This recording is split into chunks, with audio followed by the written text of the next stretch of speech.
Bonjour les Joseph. Nous sommes dans la continuité de notre enseignement ou de nos enseignements sur la préparation de notre test de fin d'année TENAFEP. Alors aujourd'hui, nous allons plus nous baser sur les fractions. Étant donné que nous avons déjà étudié toutes les opérations sur les fractions, aujourd'hui nous allons passer sur les fractions combinées.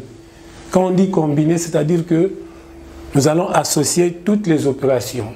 Il y aura l'addition, la soustraction, la multiplication et la division.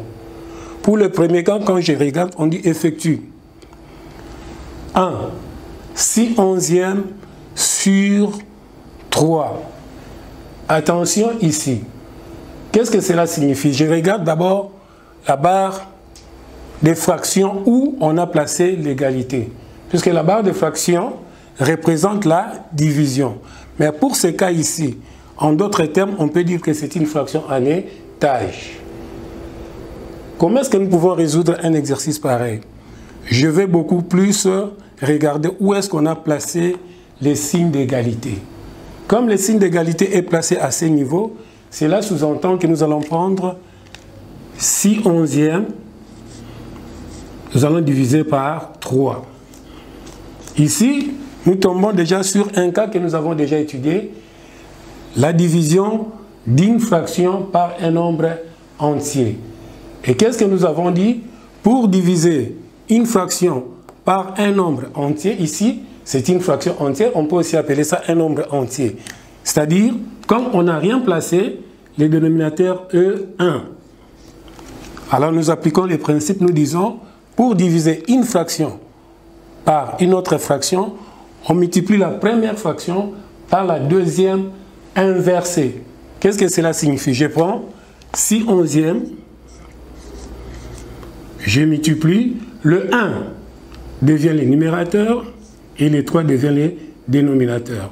Ici, nous retrouvons une troisième opération qui est la multiplication. Or, nous avons dit, pour multiplier une fraction par une autre, on multiplie le numérateur par le numérateur et le dénominateur par le dénominateur et on simplifie s'il y a lieu. Nous aurons 6 multiplié par 1, le tout sur 11 multiplié par 3. J'observe, est-ce qu'il y a moyen de simplifier? Oui. Que faut-il simplifier? On peut simplifier 3 par 3, 1, 6 par 3, 2. Je regarde, il y a encore moyen de simplifier? Non. Donc c'est une fraction irréductible. Une fraction qu'on ne peut pas simplifier. Donc ici, je multiplie 2 multiplié par 1, ça fait 2. Et 11 multiplié par 1, ça fait 11. Donc nous disons que 6/11 divisé par 3 égale à 2 sur 11.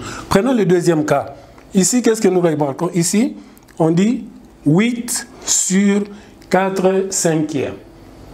C'est différent, mais c'est la même chose. Ce qui nous intéresse ici, c'est toujours la barre de fraction et où est-ce qu'on a placé les signes d'égalité. Ici, je vois que le signe d'égalité est placé là-bas. Cela signifie que c'est à ce niveau où il y a la division. Donc, je prends, je dis 8 divisé par 4/5. Ici, nous avons une autre opération, la division, que nous avons déjà étudiée. Ici, nous avons une fraction entière ou bien un nombre entier divisé par une fraction. Pour diviser un nombre entier par une fraction, nous allons prendre, on peut remplacer ici 1, sous-entendu nous aurons 8 sur 1 multiplié par la deuxième fraction inversée. Nous aurons le numérateur sera 5 et le dénominateur sera 4. Puis je regarde et ici nous avons une autre opération qui se présente. C'est la multiplication. Or, pour multiplier une fraction par une autre, on multiplie le numérateur par le numérateur et le dénominateur par le dénominateur et on regarde s'il y a moyen de simplifier. C'est mieux toujours de simplifier pour ne pas aller trop loin. Donc ici, nous voyons qu'on peut simplifier. 4 par 4, ça fait 1. 8 par 4, ça fait 2. Nous avons 4 fois 5, ça fait 20.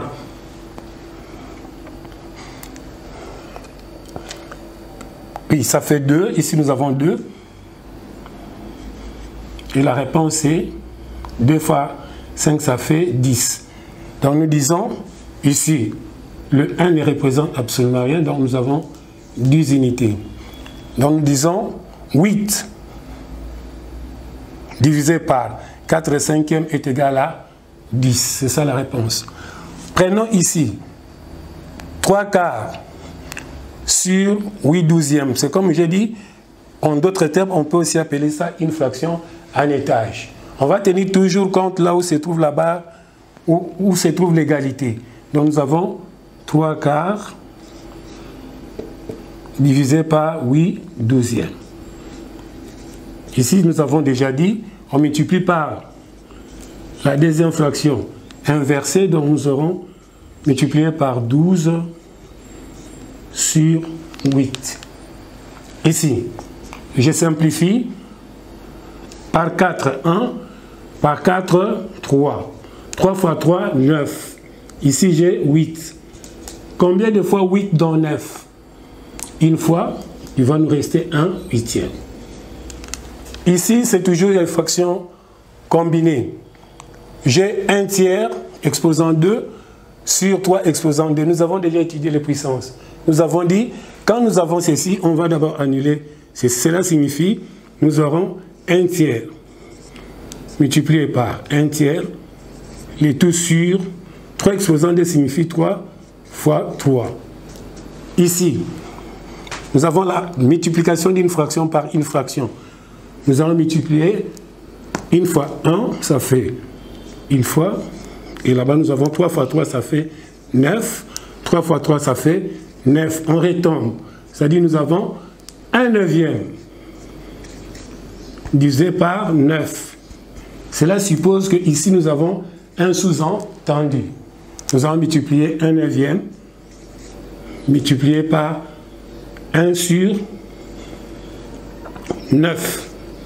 Donc nous aurons, enfin, 1 fois 1, ça fait 1, et 9 fois 9, ça fait 81. Alors ici, nous allons passer aux exercices. Nous allons passer aux exercices que vous allez résoudre à la maison, tout en respectant tout ce qui vient d'être expliqué. Premier exercice, nous avons 7 sur 21, les tout sur 15 égale, ainsi de suite, 2 sur 5 sur 6 égale. Comme nous avons dit, exercice combiné, c'est-à-dire il y a toute une série d'opérations, les 4 opérations qui sont représentées là-dessus. Merci. Respectons les règles barrières. Je vous remercie.